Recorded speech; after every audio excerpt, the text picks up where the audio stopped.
night she didn't call. But anyway, what the hell was I telling you The about? Pine Island. The was Pine hit Island, or yeah. When something? they were hit, the funny thing is we had to send a, what do you call it, crew over to the other side. And what happened was those Japs, when they'd come in, the kamikaze, now, I think the Curtis, they had been, they'd come out late, that thing. They had been hit somewhere else, and they came out, and they were in San Francisco for VE Day. Mm-hmm. And they came out late. So they were telling everybody about, oh, San Francisco was so good for VE Day. And they came out late. The Pine Island was there ahead of us, and This is at Okinawa. in Okinawa, yeah, and they got hit. Pine Island got hit, and we had to send a crew over there to get them out. Well, what happened is the Japs would come in, and they would come in on the bow, on the aft, the fantail. They'd come in under the fantail, and of course they used to fly just right off the water. I mean, the trick was that was where you couldn't pick them up on radars easy, because in some of these places, especially around Camaretto and around the other side of Okinawa, it was little things there. These guys would fly in as close to the water as they could.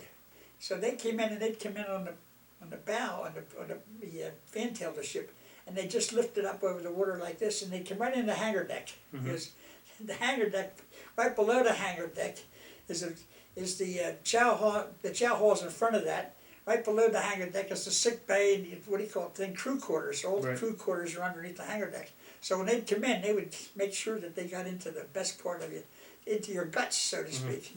And I think the Pine Island, I think they took 89 killed and about 160 wounded. How many one crew? shot. And because, you know, when they come in, is where they get. Well, how many crew are on the ship? Well, I'm trying to remember how many crew we did have on our ship. I guess we had probably, I'm guessing probably, I'm not sure really. I think we had under 1,000 now. But I mean, they took a big piece, you know. Right. And then when they hit the Curtis, they did a even better job on the Curtis, because I think they got the mess hall and something else, and they took 100 and some. But then you had all the wounded guys, and of course the fires they start when you come in that low. It was a big thing. So the fire control crowd, well, some of the guys on our ship went over the fire control, but we were lucky that both of them on either side of us getting hit. But it was really, yeah, just think of how these guys do that. And of course these planes, the first one that came in, the Tony looked very much like a P-51. It's a very single engine that comes in low. It looks like almost like a P-51. So when they talk about bogey on the 12 o'clock or 9 o'clock or whatever the hell it is, you look and you're a sighter. And of course, I was lucky in my gun. I became an ammunition loader. I was a pointer, but then we took the pointers away from the pointers and the ladder guys with the wheels, because they put it on a radar. So I had right above me in front of the captain's bridge, we had a radar guy that he had a thing like this, and he could scope our guns in. So he was controlling our guns. So all I was doing was putting the goddamn shells in. And that each clip was about six things about this long, about that big around. Right. So all you had to do was keep loading the goddamn things and see, because we were putting them out pretty fast. But it actually, if it wouldn't be for the killing, when you're involved, you're busy all the time. It was really quite exciting, and anybody that says different, but you worry all the time. And then when you saw the other guys getting, you say, Jesus Christ, we could be next. But you really didn't think about that, and I don't think anybody else did either. But it was. That was a funny time. Of course, the guys on the ship, we all got along so well. And of course, my big job when I got that storekeeper job was the flyboys. When we have a typhoon, we use typhoons like hell out there in the Pacific. These guys would take the PBMs and they'd fly down to Guam or Saipan and to get the planes off. Now we got to Okinawa though, and Camaretto was off Okinawa. We were there first. If the plane wasn't able to fly, we just left it there. And we'd come back and we'd find the goddamn thing spread all over the beaches, pieces all over the beaches. And guys would go over and pick up plexiglass, and they'd cut plexiglass out and make stuff with it and parts of the plane, and they'd salvage some parts, but they'd just leave the planes go. Right. So sometimes we'd lose 2 or 3, 4 planes. And that's what annoyed us, that when the war was over, and they had a point system, and if you were there so long, you had so many points in your service thing, your reserves, and they counted the points of how many points you could get to get discharged. So a lot of the guys started counting their points, and we had some guys really old salts. We were in Tokyo, and we were coming back from Japan, right? No, Yokosuka we were. And you get a homeward bound pennant, you put up in your thing, that everybody knows that ship's going out and it's homeward bound. So we're homeward bound, we're saying, oh Christ, we're gonna get back to the States. So we thought we'd go into California, we were hoping to go back to California, we all love California. Mm-hmm. And all the young kids like us especially, we thought we'd get to San Francisco, where we heard all about how exciting it was, or Long Beach, LA. And we get back, we get as far as Pearl Harbor, and they changed our orders and they make us go down to Weetock Island and pick up 2 disabled. We said, Jesus Christ, when the war was on, we left them on the beach. Right. Now we got to go all the way down. It was like an extra 4 days or 5 days to change our thing. In fact, it was before we got to Pearl. We went from Yokosuka and we were day out, and they changed our orders, and we went down there, picked up these 2 disabled PBMs and take them back to Pearl. And of course, at Pearl, we were right across from Ford Island, where the Arizona and the Oklahoma were. Mm-hmm. And so then they changed our orders again and said, we're going through the canal. Well, everybody was excited about going through the canal, but we were disappointed we didn't go to California. And so that's when we came into Portsmouth and Norfolk. But it was the time that, at that age, and I think a lot of people don't really understand it, but how lucky we were, because that was the one thing about the Navy. I mean, we see these Marine Corps guys all the time. Jesus, they say, hey, they went, and the APA. Because we were out to California. We had an APA assignment, which was an attack transport, and that was the cargo nets and going up and down and the cargo and all like that. And then they switched us over to the commissioning of the AV-11 Norton Sound, and so we were lucky that way. But I mean, for going through the war, and you say, geez, it was an experience and excitement, and it was fun for the guys, and we were lucky and all the way around. But John Edward kept good records. Yeah, looks like it. I have many of the pictures somewhere, and they're probably down the cellar in a box, and some of it in the trunk and everything else down there. But I just never did this. But he said he did this on his computer. Right. Yeah, it looks like he did. Yeah. So anyway, yeah, you can take these. All right. Well, I'll scan them. I'll bring them back to you. Okay. Well, that's all right. And but anyway, now we're back to John Christopher.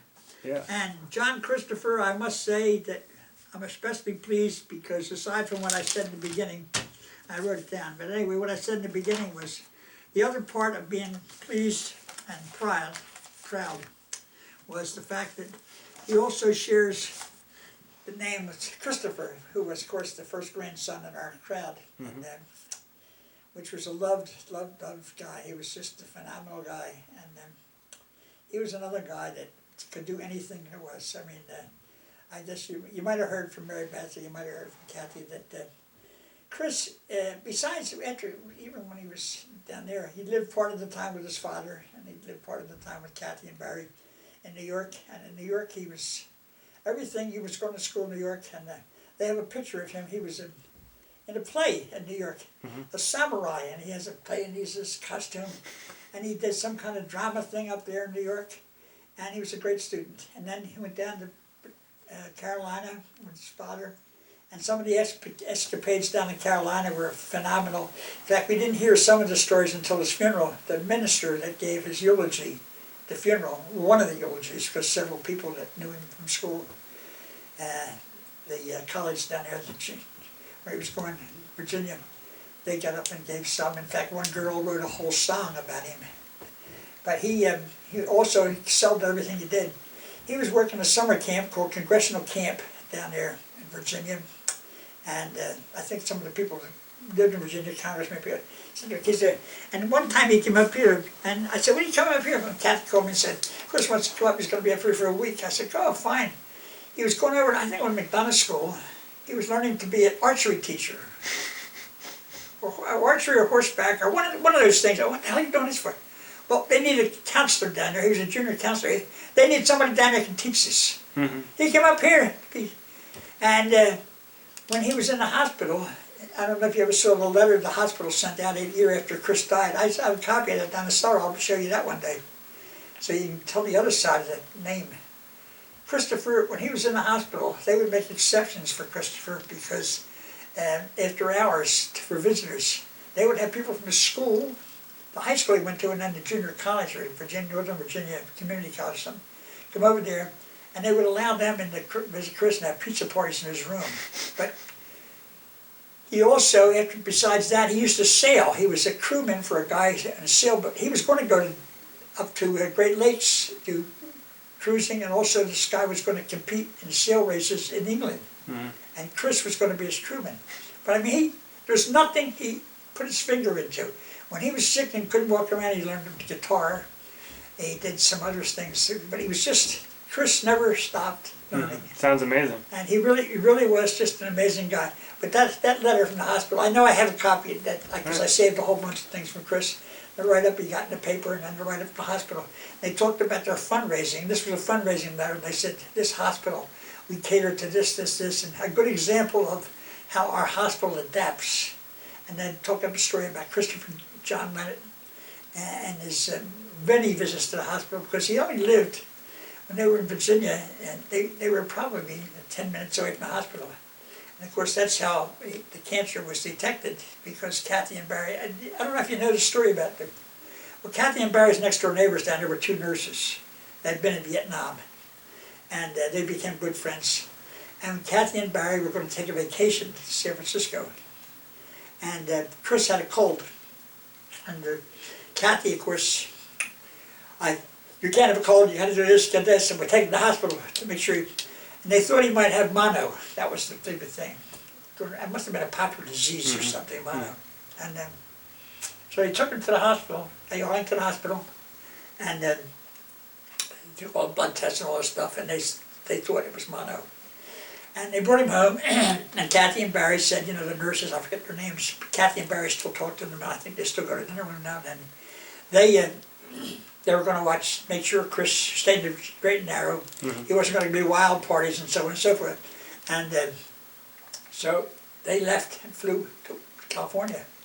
Well, the day they took off, the hospital called, and they called the nurses and said, you know, they want the results of Christopher Leonard's.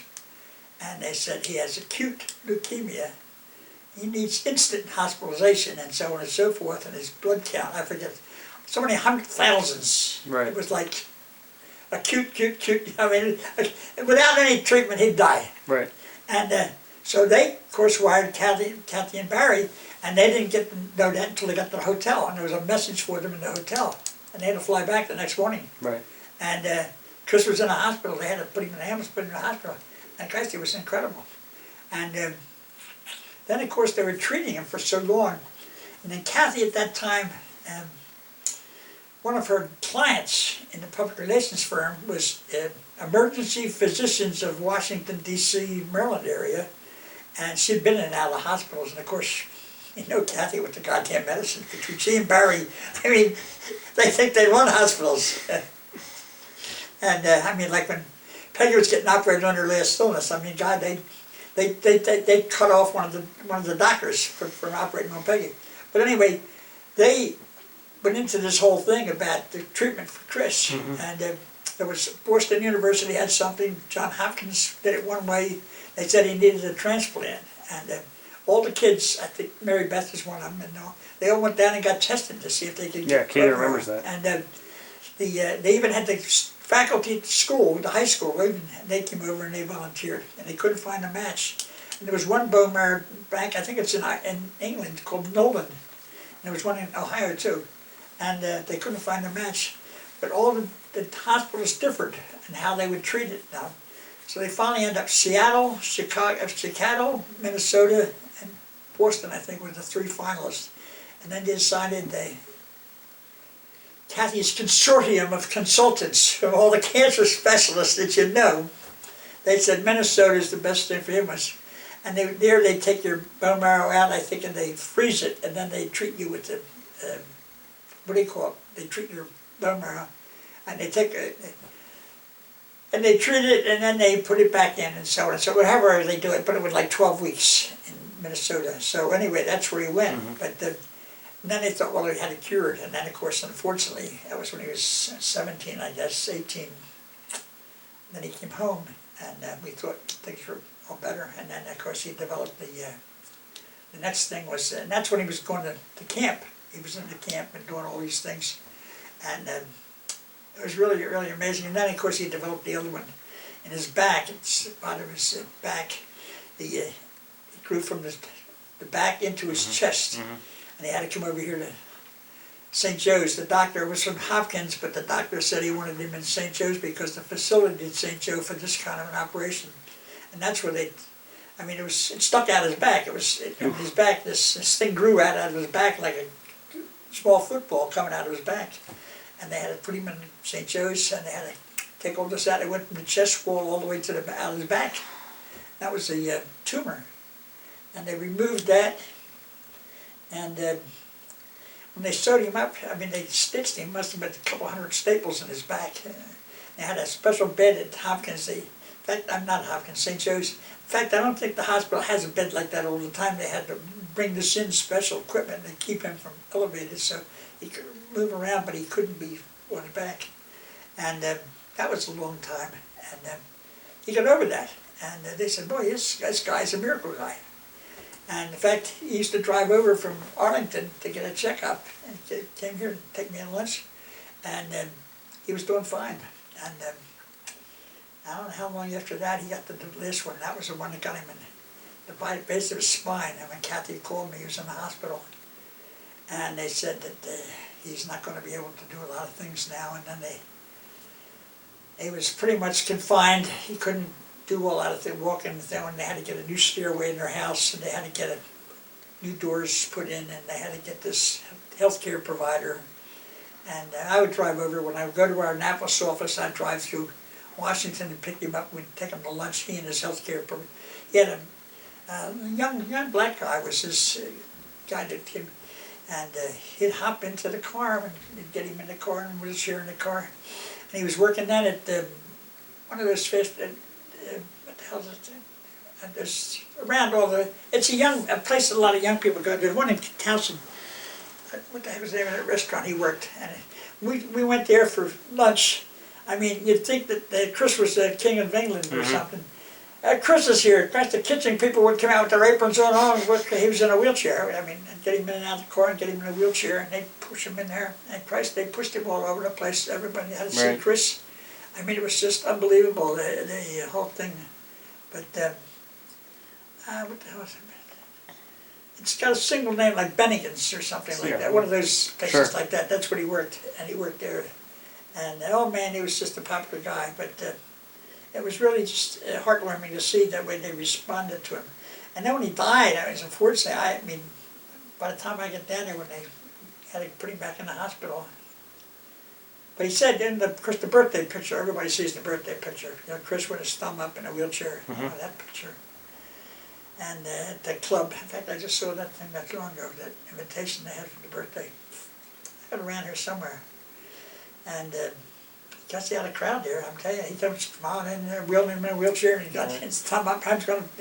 He's going to live to be, don't worry, grandfather, I'm going to see 21, boy, I'm going to do this, that, the other thing. And sure enough, I think he saw 21 in 2 weeks or something like that, and then he died. But it was just so sudden that he died. I thought he was going to live. I thought he was going to. Kathy kept saying, Daddy, it could be fatal. Daddy, and I kept telling me it's going to be, they kept telling me it. But I didn't believe that. In fact, I went to France that summer when he was, and I went to almost every church and put a thing in every church. And in Nice, there was Nice and Valbonne, a little town next to Nice down there in France. I was visiting my nephew's girlfriend over there and her 2 kids. And I went to every church out there, but we thought, well, this guy's going to get better. But he didn't. And Chris was a miracle guy. And his funeral was just almost amazing. That they had this girl get up and she sang a song that she dedicated to Christopher. And then the minister got up, and because Barry was singing in this church, I think it was a Methodist church. And Barry's Jewish, and I don't think he's been in the synagogue in 25 or 30 years. And he used to do singing. He used to pay him to go to synagogues and do the high holidays. And but this minister, she got up, and Chris used to confide in her. And when she got up, she told about some of the stories Chris told her. We never heard some of the stories when he was when he got down in North Carolina to visit his dad, and so on and so forth, where he could do this and out in the woods and so on. And he really had some exciting times, but he was an exciting guy. And that's great. It's just amazing, but to lose him like we did, it was just such a blow, and it just was a hard thing to take. But it's amazing. I mean, there's so many stories of Chris, and of course when you see these kids come in here, I mean, they filled the church.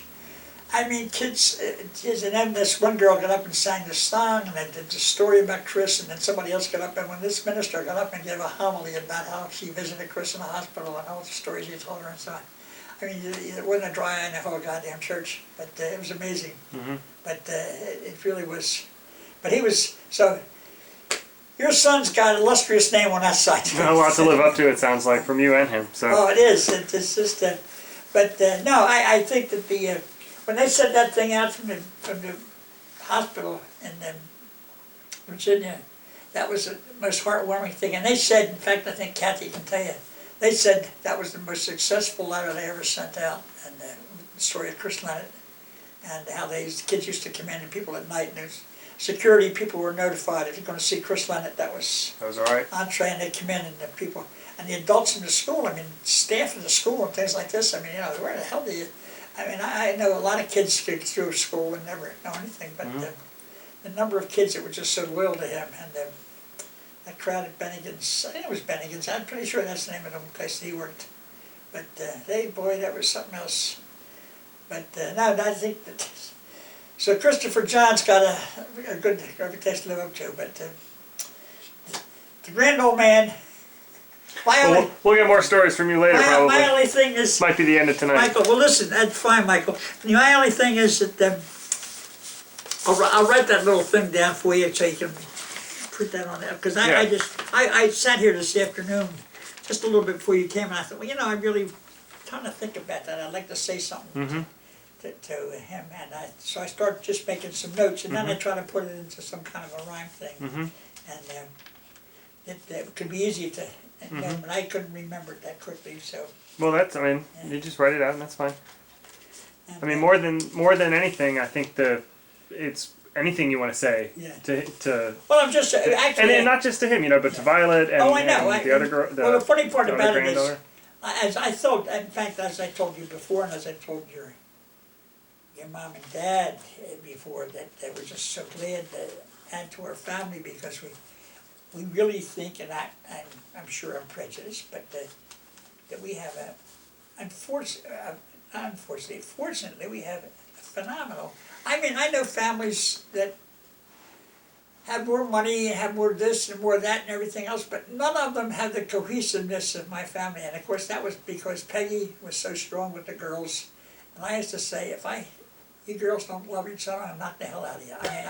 I mean, I actually threatened violence if they didn't stop yelling at each other, because the thing is, the only thing I had was my brother and sister when we were growing up.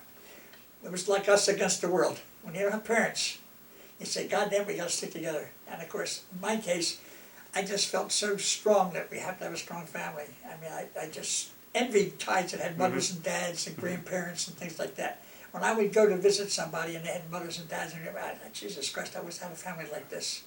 So with Peggy and I, that was one thing we wanted to love each other, the kids. So I just feel so fortunate, because I know so many people have kids, they never see their kids. They couldn't care less sometimes if they don't see them. Their grandchildren they never see. And in some cases they have kids that don't like each other. I mean, Marlene has a friend that's a doctor, she's a pediatrician. And she has a brother in Texas, doesn't talk to her. And you say, Jesus Christ, you got a brother, she's a pediatrician. I mean, she's not the Dumbo, but she doesn't get along with her own family. I mean, and in Marlene's family, she's so disjointed. I mean, you know, Johnny, and then of course, Marlene hadn't seen her daughter in almost 2 years. She's in Florida. She couldn't even come up here visit Johnny when he was sick. When Johnny was really deathly sick, living at Marlene's house. She couldn't come up to see her brother. I mean, she always said to me, oh, your family, oh my God, you're so damn lucky. You ought to pray to God every night, because so many people we know that have totally disjointed families, and we're just so thrilled because everyone, and Vivian McGraw, I mean, you missed the sainted one in the family, because that family still is a McGraw family.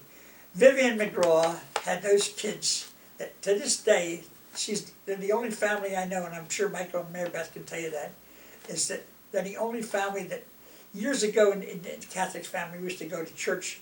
We used to have 1 year my mass. Every year, the anniversary of your death, you go to mass. I think the McGraws still go to mass. They do. They did last year. My father, mother. I mean, I don't know any family like that. And every one of them, when their kids were born, and Mrs. McGraw was the phone call you made. No matter where she was, she always worked. She worked downtown, right next to City Hall. She worked in the building down there all the time when Earl died. But she was a widow all those years with the kids. But every one of them had the emergency call was Vivian McGraw. And Maureen just loved Vivian. I mean, she was just a priceless person. And she was so much like Peggy in so many ways, except she lived longer because she lived to be old. Peggy didn't. Peggy was only 60-something when she died. But that was the sad part. I felt cheated about that. But Vivian McGraw was just such a strong person. And she's so loving. I mean, she just welcomed you. And she was just so great. I mean, I remember when she retired, I wrote a poem and they had it on the cellar wall downstairs. And in fact, Patricia and Larry still have it, I think. It was a long thing about Vivian retiring and all the people she was on. Everybody's grandmother. My mom was this, my mom was that. To this day, if James goes somewhere, I used to drive him home sometime when he was going to school up here. I'd drive him and say, well, my mom said I should go do this, and my mom said this. He still refers to my mom. I mean, strong. And I just always envied people that had families like that. So when I'm lucky enough to live long enough to see that and see you guys so wonderful together, I just so proud. Well, very lucky. We're all very lucky. I am. Well, I count my blessings every night, believe me. And I'm so glad with all of you because you're all just doing such a fantastic job.